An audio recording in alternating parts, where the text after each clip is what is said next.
चल पोरी, आज बनवूया डोशासाठी लागणारी चटणी. 5 ते 7 बटाटे उकडून घेतलेले आहेत. गॅसवरती कढई गरम करण्यासाठी ठेवलेली आहे. त्यातलं तेल व्यवस्थित गरम झालं की त्यामध्ये 1 चमचा मोहरी, 1 चमचा जिरे घालून घेतलेले आहे. जिरे व्यवस्थित फुलले की 3 ते 4 बारीक कट केलेल्या हिरव्या मिरच्या घालून घेतलेल्या तेलामध्ये व्यवस्थित परतून घ्यायच्या आहेत. 5 ते 7 कढीपत्त्याची पाने घालून घेतलेली आहे.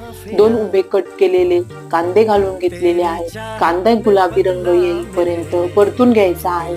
कांदा व्यवस्थित परतून झाला की त्यामध्ये 2 चमचे उडदाची डाळ, 1 चमचा हळद घालून थोडीशी कोथिंबीर घालून व्यवस्थित मिक्स करून घ्यायचा आहे. अर्धा वाटी पाणी घालून कांदा मऊ होईपर्यंत शिजून घ्यायचा आहे. चवीपुरतं मीठ घालून उकडून घेतलेले बटाटे घालून घेतलेले आहेत. झाकण ठेवून 2 ते 3 मिनिटं वाफ काढून घेतली आहे. आपली डोशाची चटणी तयार आहे.